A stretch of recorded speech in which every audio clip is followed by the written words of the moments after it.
Om.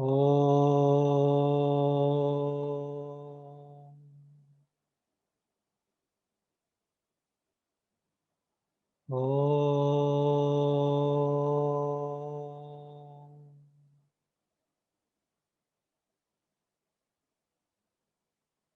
Om.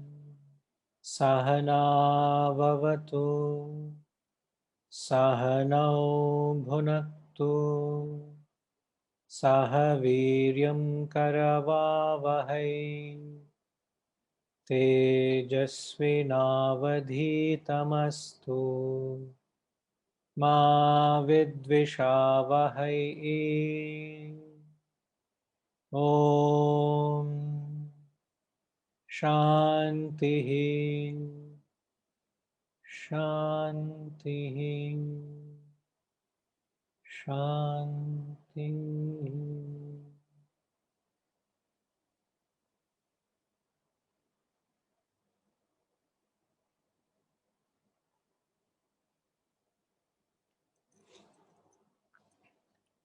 Sukhamatyantikam yadvat bodhigrahyamatīndriyam veti yatra na caivayam sthitaschalati tattvataha yam labdhva chaparam labham manyate nadhikam tataha yasmin sthito na dukkhena gurunapi vichalyate tam vidhya dukkha sanyogaha viyogam yoga sangitam sanishchayena yoktavyaha yogo nirvinna chetasa sankalpa prabhavan kaman त्याक्त्वा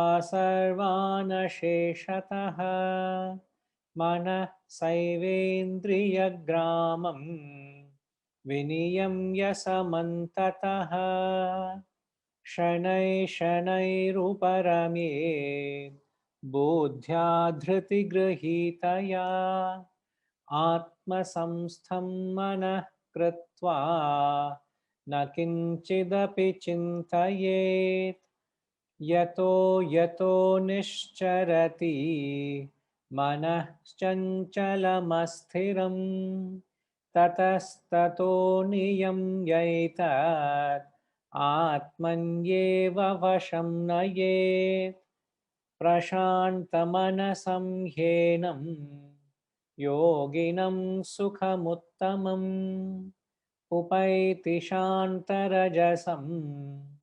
ब्रह्मभूतमकल्मषम् युञ्जन्नेवं सदात्मानं योगी विगतकल्मषः सुखेन ब्रह्मसंस्पर्शम् आत्यन्तं सुखमश्नुते सर्वभूतस्थमात्मानं सर्वभूतानि चात्मनि ईक्षते योगयुक्तात्मा सर्वत्र समदर्शनः यो मां पश्यति सर्वत्र सर्वं च मयि पश्यति तस्याहं न प्रणश्यामि स च मे न प्रणश्यति.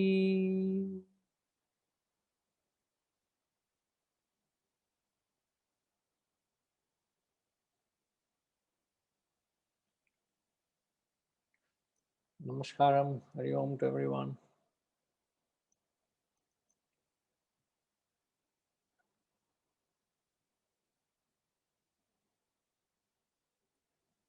Padminima, last 2 years I've been telling people to come early, nobody comes. The one announcement we said live performance by you, the whole class turned up. Look at the power of your performance. And I've already got so many direct messages that we want more of such performance by Padminima. They were saying, in fact, if Guruji doesn't take the class, never mind, but her performance is required, you know. Actually, it is the brain of Rajima. You know, She was just putting pressure on me. No. I'm so glad that we got an opportunity to listen to your performance, and it's truly, it's always something else to listen to any live performance. You know, one day we will have you perform live where we all will be sitting and listening to you, ma. I was having butterflies in my stomach. No, we had all goosebumps. It was a very wonderful experience. Thank you very much for that, ma. So the 28th was the last verse we did, isn't it? The 28th verse.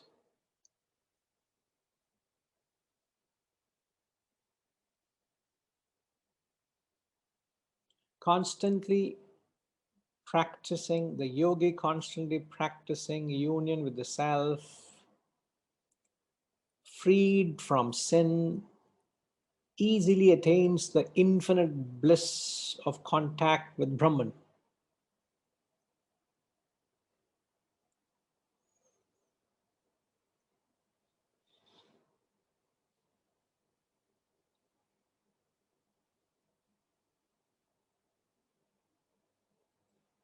Sada Yunjan.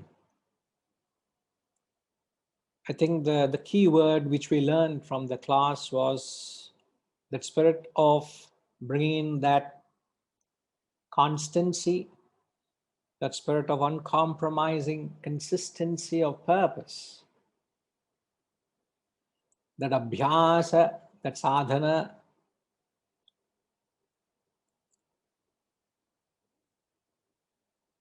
what gives results, what transforms into the fruit. In fact, it is said the present action itself appears as the fruit in the future. The fruit of action is no different to the action itself. So what translates itself as the fruit is the very action itself at a later stage. If the action itself translates itself as the fruit at a later stage, the quality of the fruit depends on the quality of the seed, which is the action itself.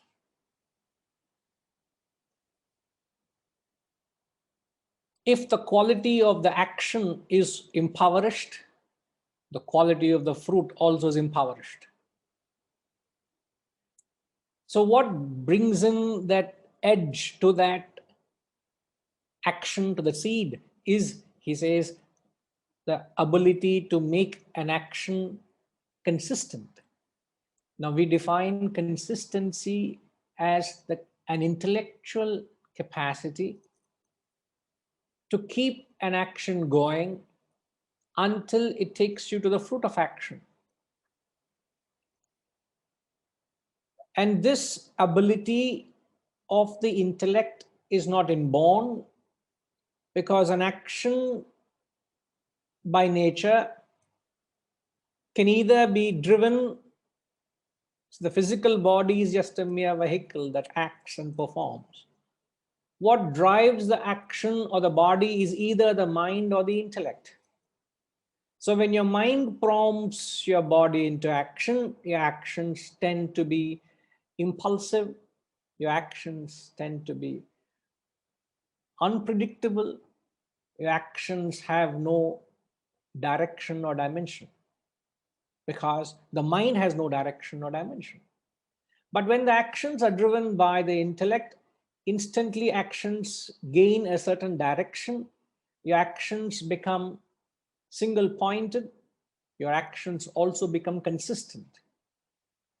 So when he says, when the yogi constantly practices union with the self, so what is important is we are all yogis, we're all practitioners, and yet what is it that perhaps differentiates all of us is our spirit of consistency. How consistent we are in our sadhana, in our repetitive action. So consistency is to repeat an action continuously. And that directly, we said, depends on the actual intensity or the strength of your intellect. An intellect driven by the goal. So it is the intellect that chooses a goal, and it's the job of the intellect to direct the actions to the goal. So it is the intellect that conceives the goal. And the opposite of a goal is the whims and fancies of the mind, where the mind becomes restless. And then he says, when you do so, you are freed from sin. Broadly speaking, sin is any mental agitation. In fact, the moment, you don't have to attain perfection. Other day we were talking about Arunaha, about how the dawn dispels the dense darkness of the night much before sunrise. See, you don't have to overcome imperfection to conquer guilt. Just mark these words, please. You don't have to overcome imperfection to conquer guilt. Guilt is nothing but committing a sin. Guilt or sin is committed when you have not put in your effort. I hope you are with me. Or are you still lingering in Padmina's performance? Huh? What is the statement I said to take a note of? Bhartima, what is that phrase I said take a note of? I'm a little lost today. Oh. Why? You were some mental agitation. Still the consistency and the dhyana is, I'm not reached to that level. No problem. No, but you were telling about guilt. Yes. That guilt, something you were saying that guilt is already an act which has been done, means it was in the past, something like that. What I was trying to understand actually, what you were just, I didn't follow it, sorry. No problem. I'm glad we shall certainly revisit that. Who has got that statement? Vasantama, what is that statement I just said? You don't have to overcome guilt by some action you said. I missed that word. I hope.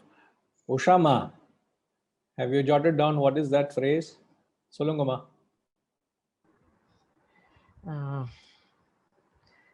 You don't have to overcome imperfection to conquer guilt. You don't have to overcome an imperfection to conquer guilt. That means it's not necessary that you must attain perfection to be free from sin or guilt. Because the verse says, only when the seeker attains union with the self, he is freed from sin, isn't it? So sin or guilt is another form of sin, isn't it, Ma? If I'm feeling guilty, means I have committed a sin, I've done something wrong, isn't it? Am I right, Ushama? But it differs from individual to individual, no, Guruji. Sin is a very big, I mean, suppose you're imperfect and you're not done a job properly, it cannot be considered as sin, isn't it, Guruji? It is, I mean, from your point of view, it may be sin, but from a normal average point of view, it may not be sin, isn't it?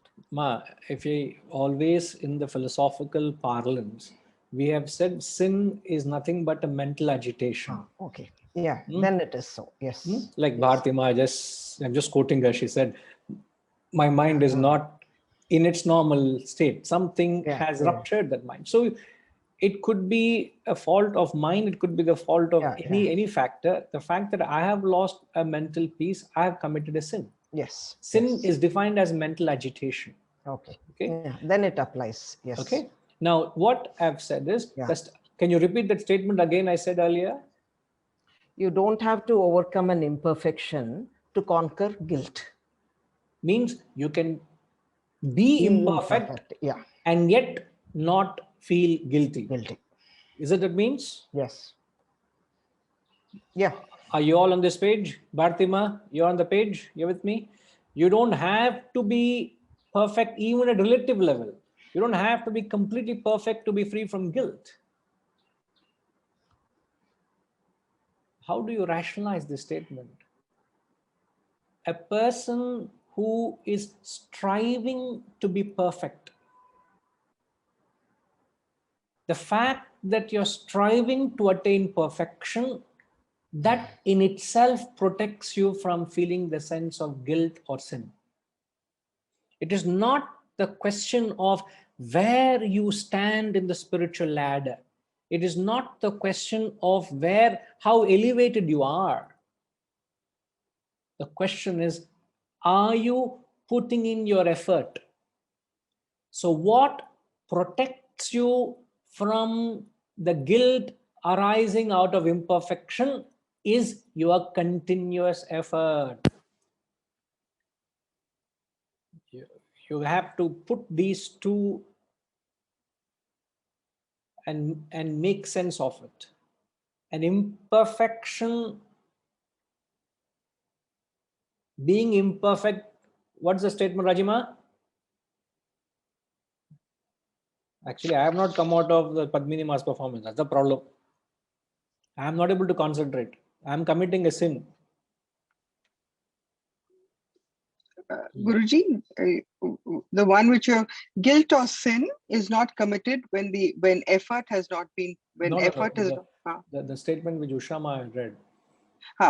You don't have to overcome imperfection to conquer guilt. You don't have to overcome imperfection to conquer guilt. Now, so what we are saying is, the moment you are putting in your effort, you may be imperfect.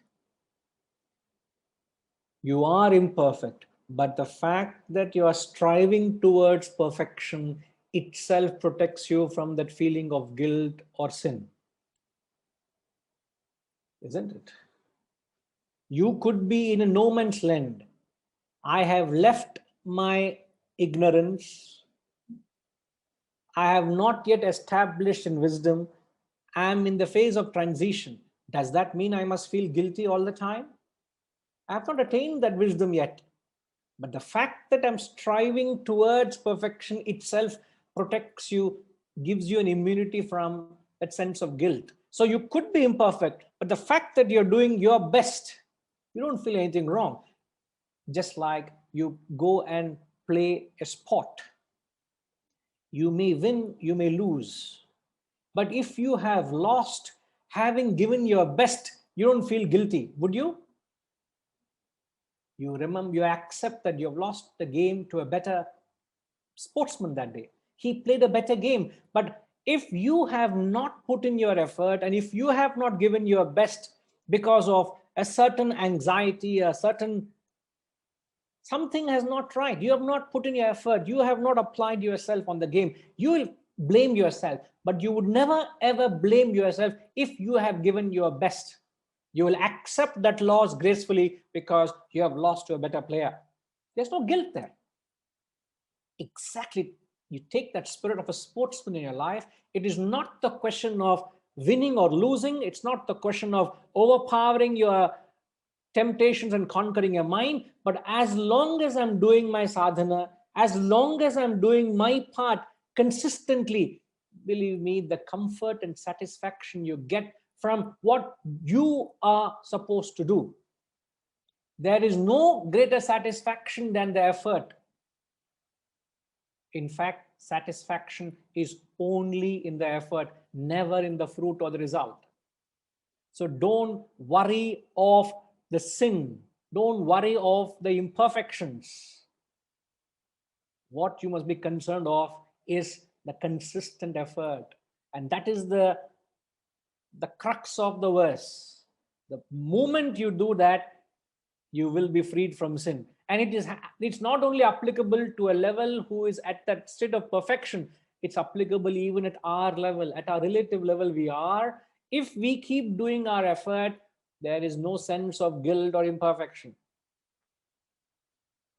I could be obese, I could be unfit. But if I have got on to a discipline of transformation, if I have got on to upholding the thought of inculcating health, and every day if I'm doing that little part, every day I look myself in the mirror, I could be imperfect, but the fact that I've taken the road to transformation, that itself is far more satisfying than the actual transformation itself, because that actual transformation may take 3 months or 6 months to happen. You mean to say I'll be guilty right throughout? The guilt has been kicked out the moment I have embarked on the road to transformation. Now the question you got to ask yourself, have I embarked on this journey of spiritual transformation? Have I embarked? Am I a seeker? You are not to be measured by where you are. In the Gita elsewhere, he says, even the worst of sinners can realize the self, he says. We all have a very, very, very fair chance, because even the worst of sinners can realize the self. What about you and me? We are nowhere near the worst of sinners. But what is the takeaway is to be able to bring in that consistency.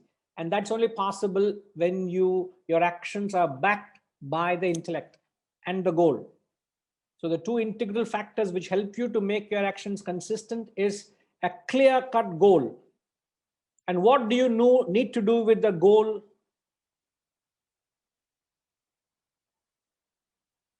Now the question is, what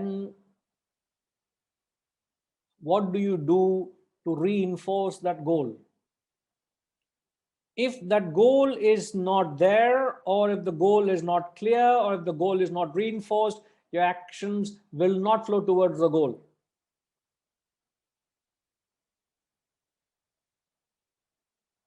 So you must have a clear-cut goal, a reinforced ideal, so that your actions will flow in that direction.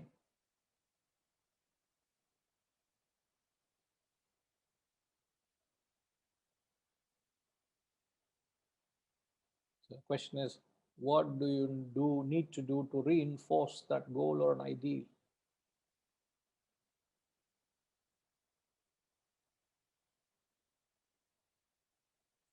Give it a thought. All you need to know is that you need to have a clear ideal. And if the ideal, in fact, one of the key elements, I'll just give you a point or two and then you think on it. One of the most important points of a goal or an ideal is it must continually inspire you. If a goal or an ideal doesn't inspire you, either it's too lofty or it is too low.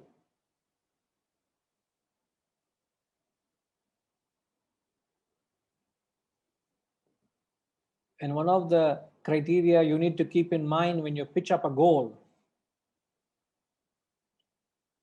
it must be within your capacity, it's beyond your reach. It must be within your capacity. And yet it must be beyond your reach. If it's within your reach, it's no more a goal. There's no striving then. Within your capacity and beyond your reach.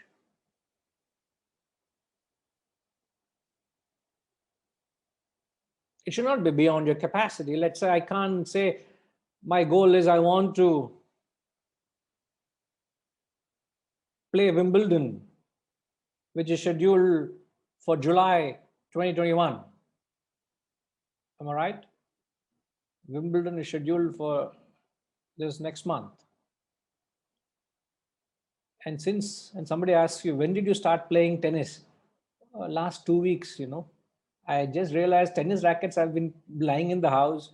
I just picked up and started playing it. Suddenly I'm excited and I'm enjoying the game. So I want to represent my country. I said, Pagal, you got any brains, man? 2 weeks you're playing and you want to play Wimbledon? You will not even be allowed to be the ball boy there. You understand? So what are you talking of playing the Wimbledon? So it must be very realistic. So Reddy Garu, what is that important point to when you pitch up a goal or an ideal? It must be. Yeah, Guruji, can I have one turbulence in my mind?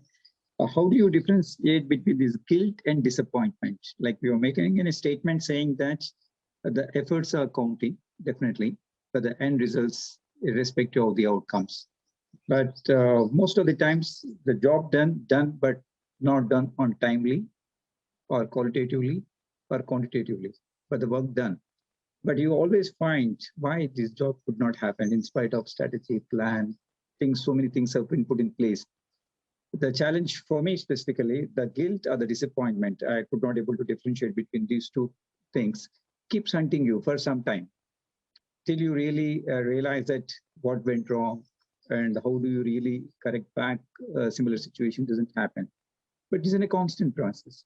So I just would like to understand, is it the guilt and the disappointment? When we have a goal, we are trying to achieve the goal. In the process, we achieve the goal, but definitely not to your expectations, because you draw some expectations with respect to the time, quality, cost, could be a number of materialistic factors which we set aside.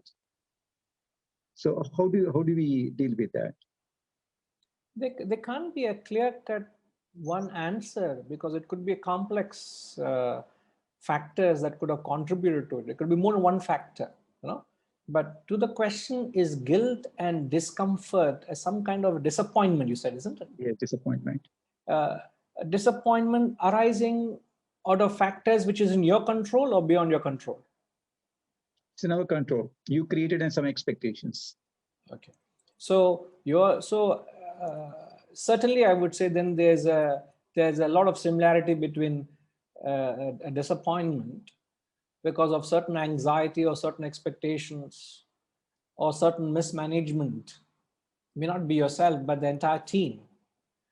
When that doesn't happen, you feel something bugs you within that perhaps we could have done better, But the only way to arrest that feeling is if each member of the team, if you yourself to play your role to the best of your ability.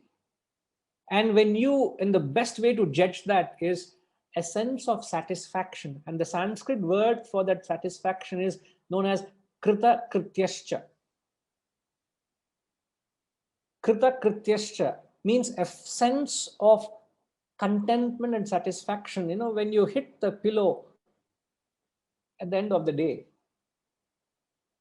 and if your thought flashes back to the course of how the day had spanned out, and if everything you had to do and if you have done to the best of your ability, you would get that sense of satisfaction, irrespective of perhaps the team has lost the game, but you have played your role to the best of your ability. You couldn't have done anything more than that.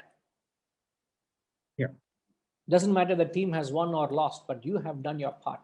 But the team could have won, but you have not done your part well. You will not have that feeling of krita krityascha. That feeling of satisfaction. And that comes only in performance of your action well discharged. It has to be so well discharged that it doesn't annoy you. Now, for example, simple thing, while Padminima was performing, there's a simple act, a simple thing that we have to do, that I go on to the Facebook page and transmit the lecture live.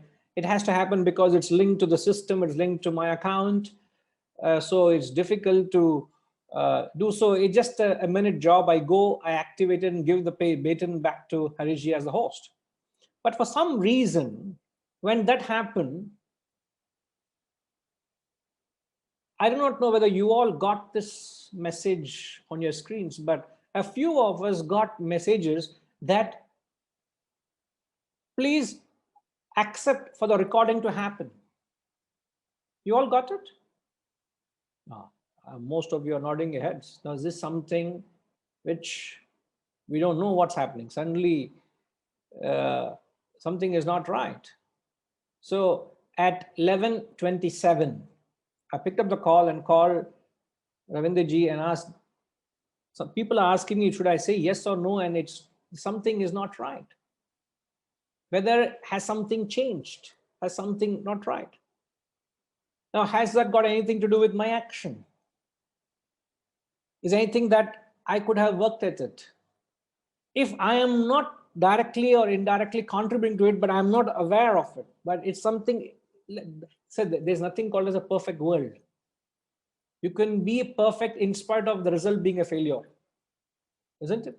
There's nothing called perfection only in the result. So don't judge an action by the result, judge the action by the performance. So if you constantly gauge or judge yourself by the performance, by the result, you'll always be disappointed because you will never be able to meet your targets. In fact, your goal should be to never reach the goal. Your goal should be to continue to keep striving to reach the goal, not to reach. The moment you reach, you become complacent. So you should constantly keep striving. So why I took the example is there is imperfection, but have I done my part? So right after the thing, there will be an attempt to go through this exercise and see why things are happening. Has there been any technical changes, or if there's anything that is concerning, we need to address. We'll try to address it. You see, so it is the question of the effort. But as long as there is any kind of disappointment or a discomfort within, I'll only have to blame myself. There's something not right in my approach to the work. But it's difficult to pick out what is that actual cause, because unless until you know the actual case study, I can't give a generic because it's not a case study. I know you're taking a reference in generic, so I'm just giving a general answer. So guilt and disappointment could be the same. All right. Yes, Hariji?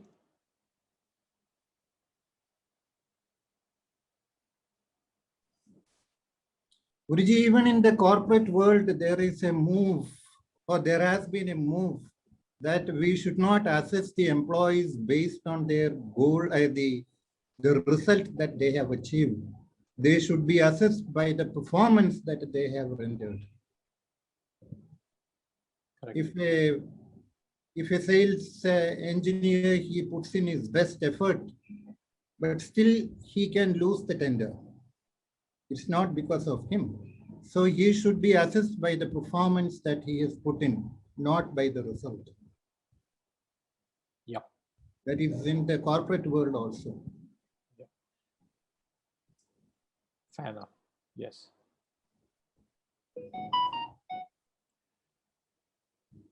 Yes, Hariji, you're right. So, Jyotsna, are you there? I'm unmuting. Namaskaram, Guruji. Namaskaram. Yeah, I am a little confused on this. Good to have you back.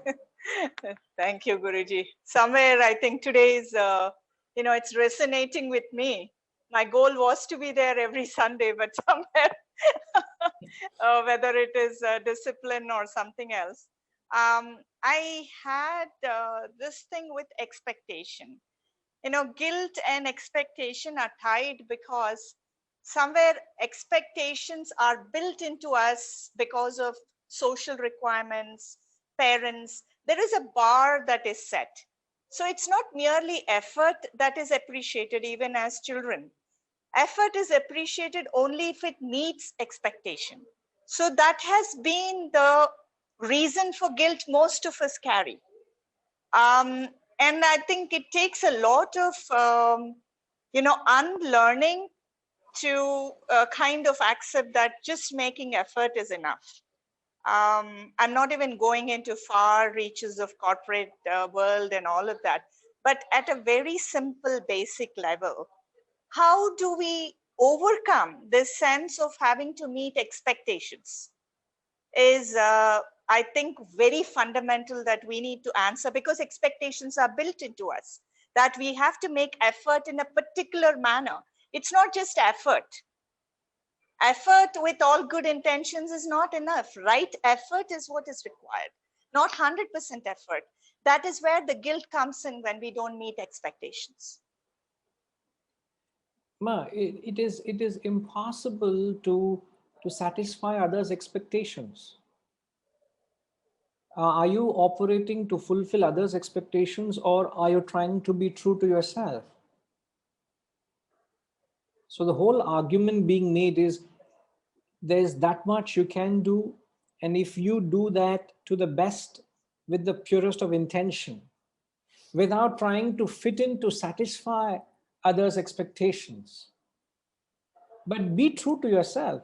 Now I can satisfy another person's expectation, but in the process, if I'm false to myself, would you accept that? Would you live with that? Could you come to terms with that? Let's say if my parents, in fact, I'm actually referring a case of my own colleague. I'm talking just close to 30 years ago, or 27, 28 years ago, when one of my colleagues in the ashram from Hyderabad, he was studying the course, and he came back. We all visited Hyderabad. We were not supposed to leave the campus for 3 years, but there was some event of the ashram in Hyderabad, so we all came along, and his parents were they emotionally blackmailed him that they're feeling lonely. They were not dependent. They were feeling emotionally lonely, and they were so attached to the son. They blackmailed him that they're not able to get along with life without him, and convinced him to come back. So he actually called us and he told the situation he was battling, but he didn't have the strength to stand up and live up to the conviction he wanted to pursue this.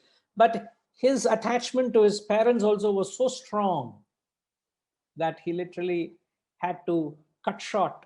He in fact told Swamiji that, sorry Swamiji, my parents are not agreeing and I'm not in a position to come back and finish the course. So I have to leave midway. He said, if that's what your choice is, please carry on. My best wishes are with you. Now here is a boy who gave up something which he was so passionate about, just to appease the emotions of his parents. Now, would you endorse this as a mother, as a parent? I would never endorse it as a parent to my child. I would encourage my child to pursue something what she is inspired by, what she wants to do. The best is I pave a way, I provide an opportunity for her, rather than she trying to fulfill my dreams and expectations. She has to live her life, not fulfill my expectations, isn't it? So must you fulfill your dreams and your life and be true to yourself. And the various roles you play as a wife, as a mother, as a daughter-in-law, as a co-sister, as a neighbor or a sibling, whatever it is, the various roles demand. But what is the underlying is you have to be true to yourself in every role you play, not by trying to fit into what am I expected from others. It is impossible. And if at all you try to do, you are committing a cardinal sin of confronting your conscience. You will never be happy and peaceful with it. So therefore, the Shastras tell us, uphold your conscience and be true to yourself. And if you do that, you wouldn't be false to others. So please do not judge a person, a situation, or an action by its acceptance of others. And in fact, even in the field which I have been doing, I have to be true to myself, the way I bring out this knowledge and the way I communicate. Do I try to copy somebody else's style? Do I have to imitate or try to copy somebody's thing and not be myself? I have to be true to myself. This is how I bring the knowledge out. This is my style and this is I'm comfortable with. I may not be understood, I may not be accepted by everyone. In fact, I have told many people, not many, a few times I've told, recently also I told someone that somebody wanted me to teach Gita to someone. I said, I may not be the right teacher. I told I may not be the right teacher to teach this knowledge to that person. I don't blame what the demand was. I said, I can't supply, I'm not the right teacher. Rather than me not being what I am, I rather be what I am. So you learn to be what you are, and if you are with what you are, I think it would give you a great comfort, a lot of comfort.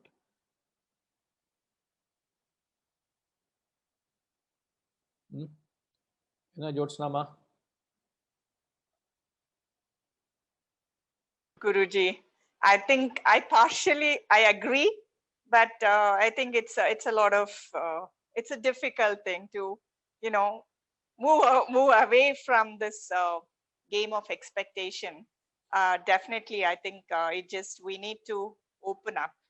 That's. I really appreciate what you said now. Open up, and also the earlier when you spoke, you said it's a lot of unlearning. We need to do a lot of undoing of a lot of conditioning we have brought up in, isn't it? Yes, yes. So I think if we embrace ourselves to this wisdom and if we give this wisdom a chance, believe me, it will prove us wrong in the sense that it is not right to hold on to these expectations, but rather be true to yourself. Give it a fair chance, ma. It will leave you mesmerized and charmed with how the beauty is in being true to yourself and upholding your conscience, upholding your convictions. Yes, it's always important to hold on to your convictions and your conscience. Yes, okay. Guruji, because I think we have been taught to meet expectations. That is we are true to ourselves, but definitely we are taught to meet expectations at various levels. And I think when we fall short, that's when this kicks in. So it's a lot of it's an uphill task. I think whether anybody says or not, I think that seems to be the major. I mean, I would say that is the major part in a spiritual journey for anybody as we evolve. I think just effort and right effort is what's needed. I think at the end of it, it's also like result or expectation are one and the same. If we are trying to meet something and achieve something, that's the result. So not thinking of the result and still functioning with full involvement is what is spiritual journey. I think that's what I am striving for. Right. Okay. Come to terms, ma. Please come to terms, and it'll all fall in its own place. Okay. Sure. Right. Thank you, right. Guruji. Most welcome.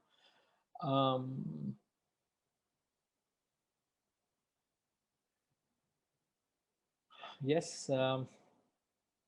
Vaidyanathanji, you wanted to say something? Yes.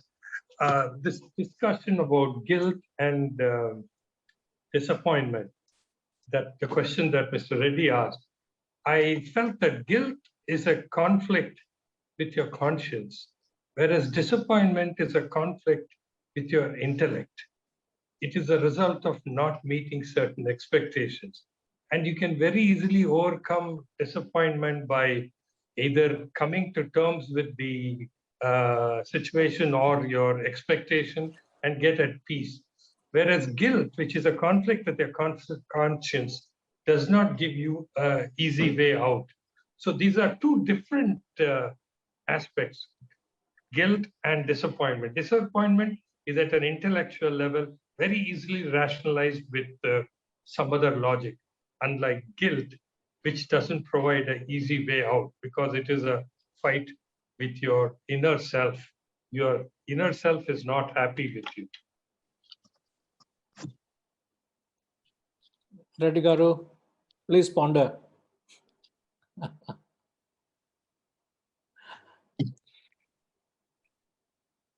Please exercise your intellect. Everybody exercise their intellects. Right. Okay, Vaidyanji. Heard loud and clear. Yeah, Hariji.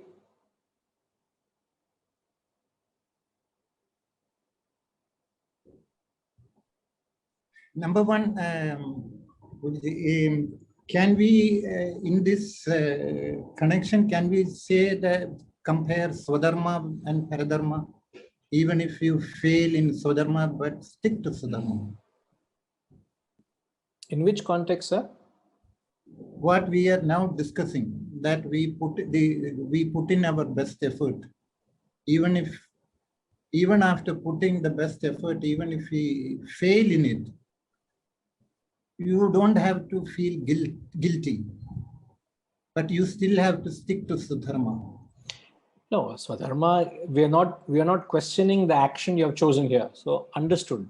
Swadharma is understood in a large context. I'm doing something which I'm passionate about. That's a field you're operating. So I would take that for granted. Okay. Number two, what Vaidyanathan sir was talking about. See here, the guilt, when we are talking something which we have done wrong, then the conscience comes. Whereas the intellect, I am doing the right job, but still, in spite of it, just like I gave you the example, a sales engineer, he puts in his best effort to win a contract. Nothing more he could have done, but still he is losing the contract. So once he loses the contract, he need not feel guilt, or the management should not punish him that he has not achieved his goal. The goal was to win the contract. But he has put in his best effort. So the conscience doesn't come there. If he has not worked, okay. So that comparison, to me, it is not very valid. All right. I thought I don't want to comment. Please exercise your own thinking and come to terms with it. Okay, Ji. Yeah. Okay. So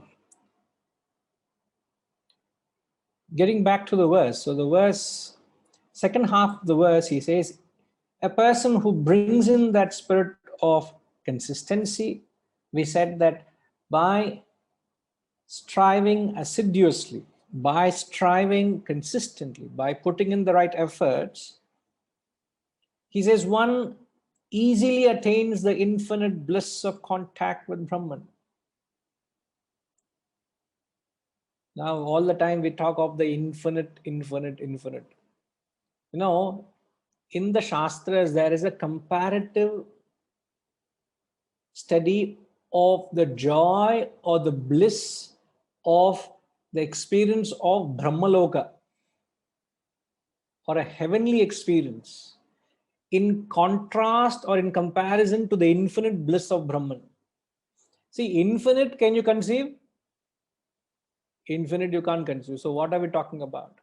But they say the day of Brahma, Lord Brahma. Now there is some kind of a mathematical calculation involved. I'm not getting into it, but it is mentioned in the Brihadaranyaka Upanishad, and it's also mentioned in the Viveka Chudamani, there is a quantitative and a qualitative analysis of the joy content with reference to time. Joy or happiness is always in comparison with time, or the concept of solidarity of time. Do you all understand the solidarity of time? What does the concept mean? Annapurnama, do you understand what solidarity of time means?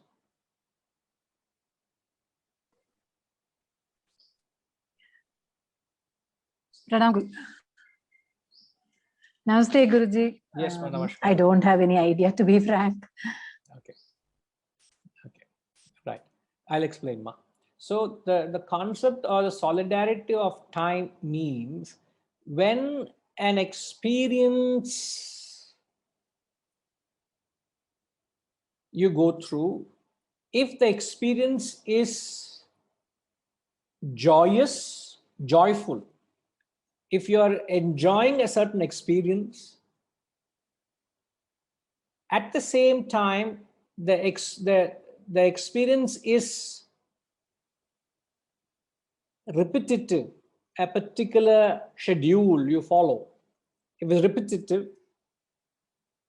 and if the experience is joyful, you don't feel the solidarity of time. So if these two factors come into it, you don't feel the solidarity of time. Means time flies. For example, if you are watching a movie or you are going through some experience which is enjoyable, you don't know how the time flies, isn't it? Time passes.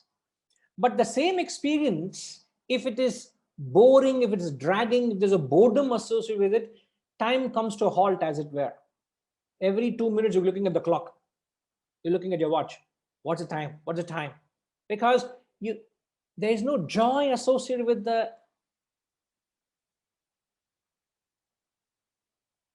experience. Now, they say Brahmaloka is an intermediate stage much before you attain Brahman. Brahman is self-realization. Brahma is sort of a heavenly experience. Now we are in earthly. From earth, there's Brahma, there's Brahman. Okay, there are different levels. There are other levels also, that doesn't matter. Now, they say one day, which is 12 hours of Brahma, equals 4.32 billion human years. Equals 12 hours. Now I'm saying this is the qualitative and quantitative analysis of the joy of Brahmaloka. 12 hours of Brahma, not your world and my world. 12 hours, Harishi, don't be angry at me. I'm only telling what the Shastras have said. 12 hours of Brahma equals 4.32 billion human years. Another 12 hours night of Brahma is another 4.32 billion human years. So one day, which is 24 hours of Lord Brahma, equals to 8.64, not million, billion human years have gone by.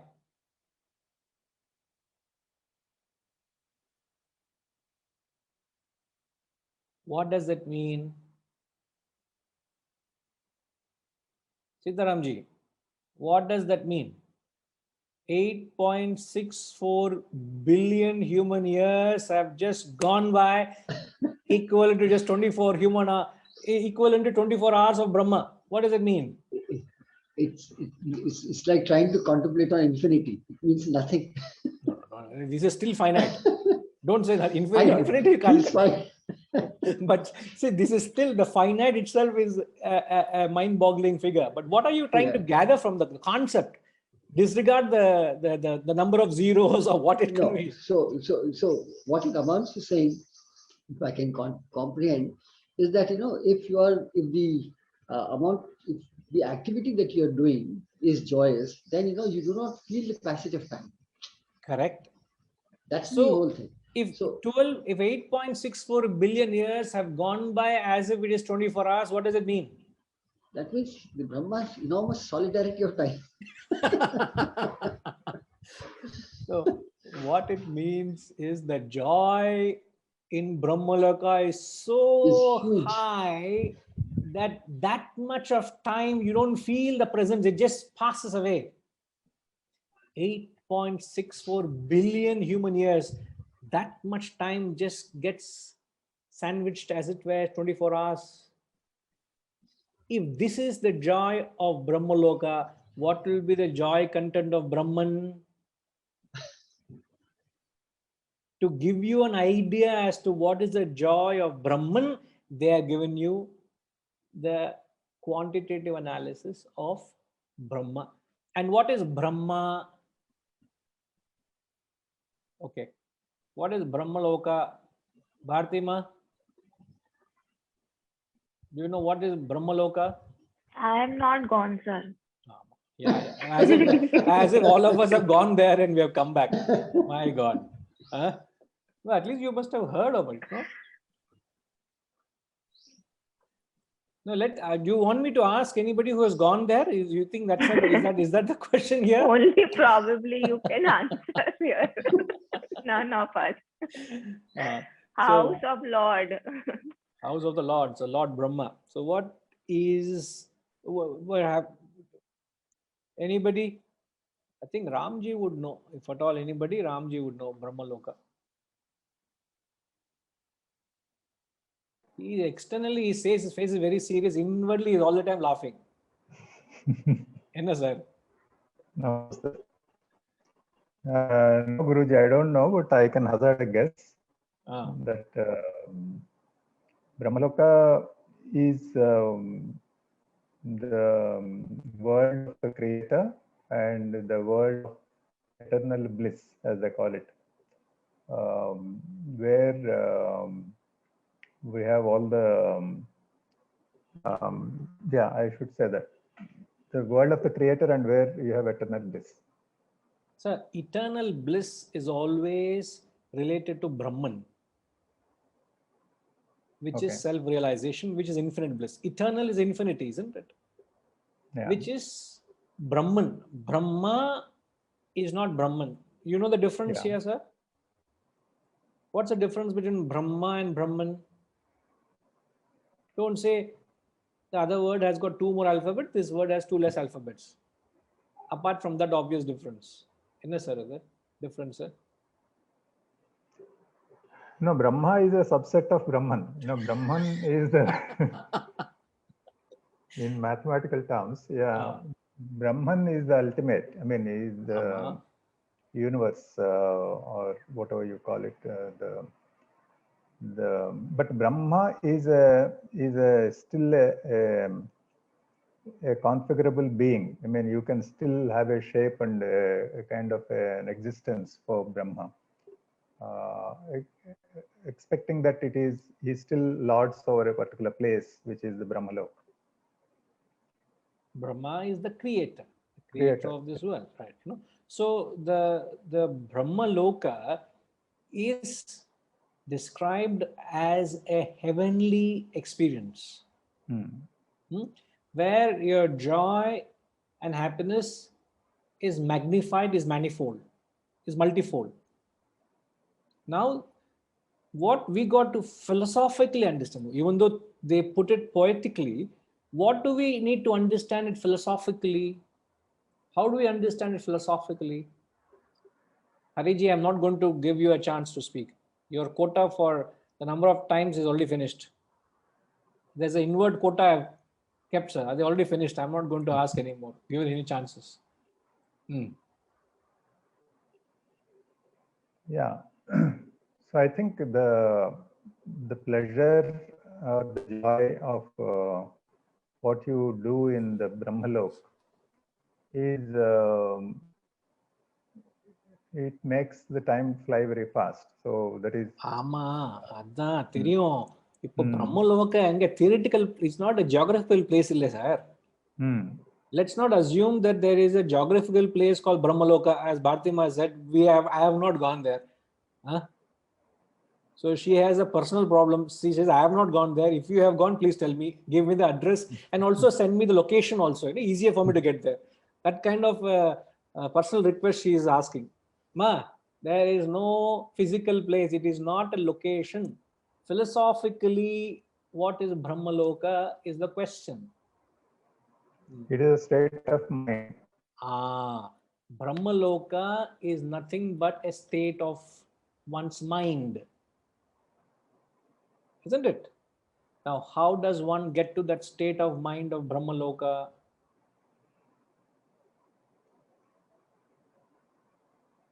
Ramji, let me engage others, please. Please, yes. If you allow me. Sure, sir. The question is, how does one get to that state of mind of Brahmaloka?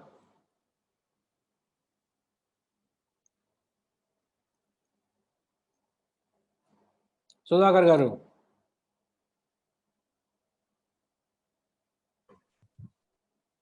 I think we have to keep our mind always happy. Through the happiness only we can reach the heaven. Now, the question, sir, the question, how to be happy is the question.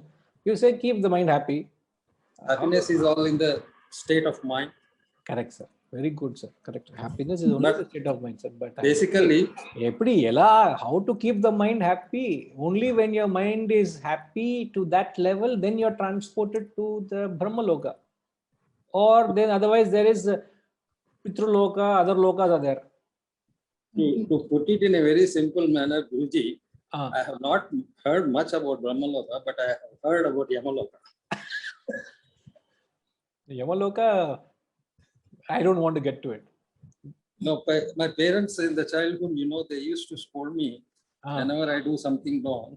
They says, "Papam chayakra, Yamaloka and Gopam." So we are very, very much well versed with Yamaloka than Brahmaloka. Right. Now, in fact, there is a cue from what Sudhakarji has said. If you can take the thinking from what Sudhakarji has said, he said, if you do papam as a colloquial usage, you will be transported to Yamaloka. So punya and papa are fruits of one's action. So when one performs selfish, egocentric actions, when you behave in a way bullheadedly that the world around me must dance to my tunes, everything must happen the way I want, what I like, what I wish, everything must happen the way I do. If you want the world to dance to your tunes, if you are selfish and egoistic, it creates a hell of a world for yourself. So any self-centered actions creates papam. You have accrued demerit. So you will go through a hell on earth here right now. Every experience is like somebody pricking you, somebody poking you, somebody insulting you, somebody hurting you. Why does it appear like that? It's because of my own selfishness, my own expectations, my own demands, my own ego interfering with everything out there. My ego is interfering. If I let my ego out, everything seems to have a pattern of its own. Let it happen.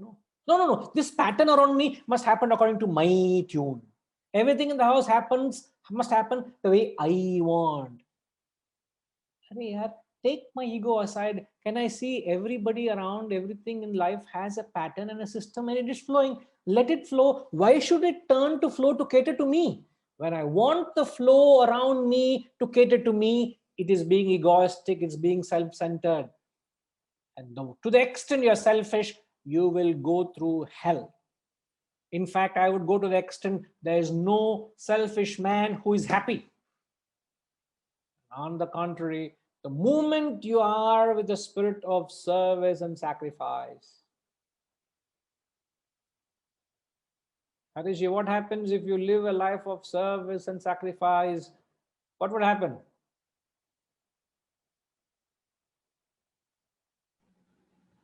you would lead a life where there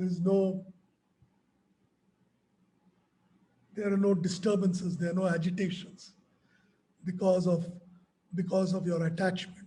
So it will be a life of detachment or renunciation while you are acting, not You renunciation. always talk very high philosophy. I have not used the word renunciation whole class. Detachment, I didn't use. What happens if you live a life of sacrifice? Your joy Multiplies because everybody is. You are accommodating everybody's interest. You're working in the interest of the welfare of others. Isn't it? And because of your sacrificial nature, what do you get? Punya. That heavenly experience, you experience that very heaven on earth. Your life becomes a life, what they describe of Brahmaloka. So Brahmaloka, or for that matter, Yamaloka, are two lokas you experience during the course of your day, during the course of your experiences, because you are fill in the blanks. Rajima, she's off late asking too many questions to me. Fill in the blanks, fill in the blank, she's saying. So I might turn to give it back to her. Fill in the blank. During the course of your day, you are going through many times the experiences of Brahmaloka and Yamaloka. And what are you going through? Why are you going through rather? Because of your association with Punya and Papa. Which is?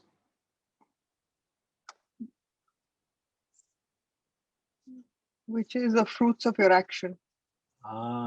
You are just exhausting your own past karmas, which could be not Purva Janma. This is the fruits of your actions.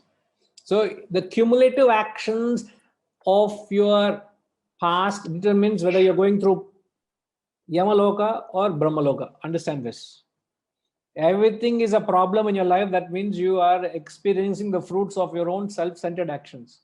If everything is such a joy in life, everything is such a beautiful phase of your life, even struggle you're going through also you're enjoying in life. It's a nice challenge. If you're going through a phase where everything is a joy, everything is a ecstasy, there is no pain involved, that means you are experiencing the benefits of your own punya, means the sacrificial work. But since nobody's actions are 100% selfish or unselfish, we keep going through the fluctuations of hell and heaven. So hell and heaven are states of your mind which are nothing but experiencing the fruits of your own past actions. But we are only giving you the cause. But they are saying, if you strive towards Brahman, you strive assiduously, as he says, constantly practicing the self. If you bring in that, elevate your actions to that level, you will experience what? Infinite bliss. Before that, you will experience the bliss of Brahmaloka. As Shiva rightly said, Shivaji, what did he say? You will experience a life of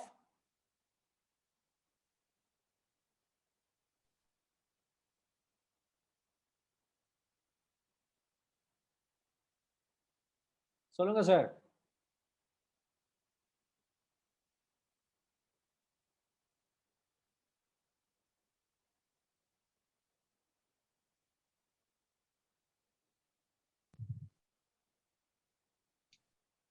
Yeah, we can see you, sir.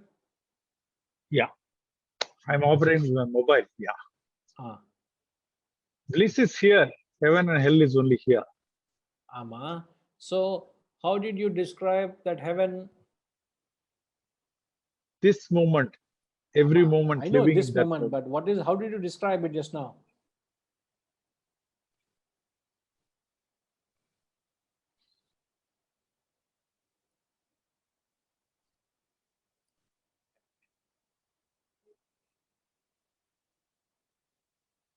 When you experience no guilt, as a சொன்னீங்க இல்லையா? I know it becomes difficult when you're operating on a small screen. Yeah, when you have no guilt, then you're free. Yeah. You know, they're saying every time you feel a guilt, you're your own hangman. Who is a hangman? Self again. Huh? Sorry? You are only creating the situation, no? No, who's a hangman, Solra?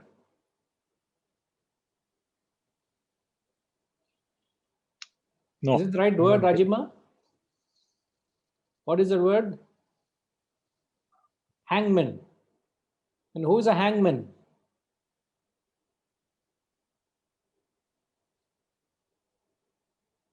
Reddy Garu. Who's a hangman, sir? You're conscious, sir. Ayyo.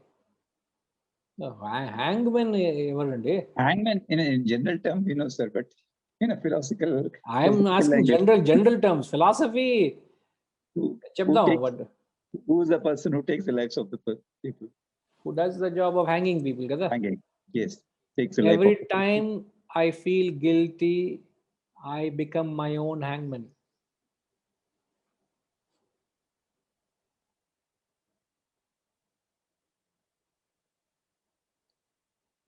Because I am responsible for the guilt, nobody else. So heaven is a state. Heaven is a state where you don't experience any guilt. There is no remorse, there is no sin, there is no mental agitations. You feel a sense of peace and bliss, because peace or happiness is described as a state of no agitations. So an agitation is described as guilt or sin, and if there's no mental agitations, you are in your peace and bliss, which is Brahmaloka. And to answer Ramji's question, a hangman is doing his duty. He is just doing his dharma, what he is supposed to do. He doesn't entertain any motive to that act, isn't it? An ideal case, I'm saying. He just does what's supposed to be done. A butcher, if he is just doing because he doesn't know any other way to make a living than being a butcher. He can be an orthodox Brahmin. He doesn't touch meat, but he is a butcher. He doesn't eat, but I have to make a living doing that. No sin. Like a soldier doesn't incur any sin. He's killing so many people. He doesn't incur any sin. So there's no guilt. Okay.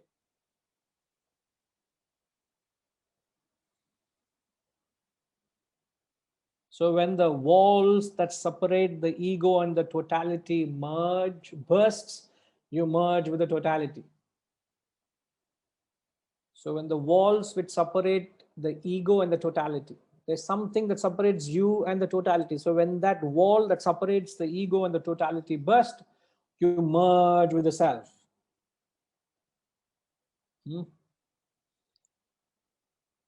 Now the wall is very thick.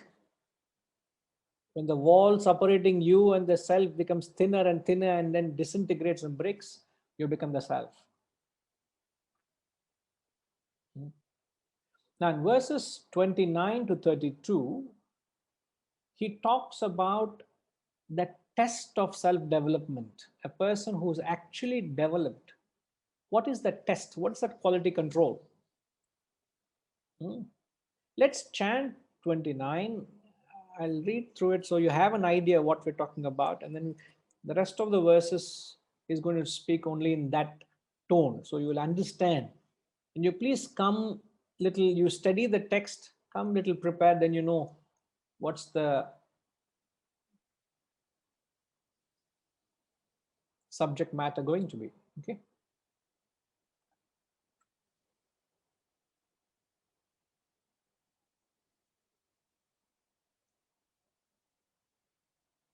Hari Om.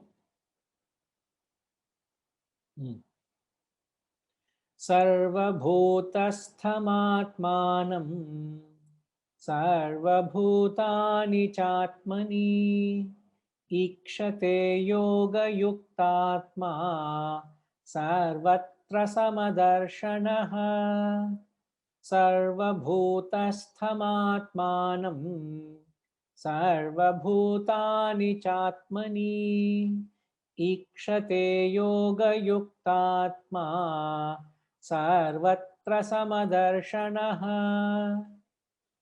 United to the self by yoga, he sees the self abiding in all beings and all beings in the self. He sees the same everywhere. Sarvatra samadarshanaha. He sees the same. Sees the self abiding in all beings and all beings in the self. Yes, ma. So how do you explain this? A simple example is just I see myself pervading in all parts of my body. From head to toe, I see myself pervading in all parts of the body, and I attribute every part of my body to me. Just like that, when I look at you all, I see myself, samatra, samatvam, sarvatra. There's a commonality. So the opposite of that is I see a difference. I see an otherness. I see, and wherever there is an otherness, there is no identification. There is hatred. There is bickering. There is animosity. So the test of self-development is, so how do you evaluate yourself? Is there an animosity in me? Or is there a feeling of oneness in me? If there's 100% oneness, then you are in Brahman. But there are moments where there's otherness. What causes it is lack of identification. You're not able to identify him because of religion, because of a social status, because of a crime, because of his nature. Whatever be the reason, you're not able to identify with that person. The moment you've grown spiritually, you're able to strike a chord and see a oneness. So this is a very powerful tool for your spiritual measurement, which sadly you only have to do it. And when you do it, you got to be little objective. Don't be too favorable to yourself. Be little objective and see, when do I feel hatred? When do I feel love? Do I still love that person when that person doesn't cater to me? When you cater to me and talk to me nicely, I am nice to you. Oh, that is not being spiritual. Huh? If somebody turns back and says, oh, you stupid fellow, what do you think of yourself? You are a fool, man. If you only tell to him, Hari Om, that fellow calls you a fool and you say Hari Om. Padminima, you can say Hari Om. Huh? Say Hari Om. That is means you are a very high level. Okay. We'll come back and we'll understand this verse.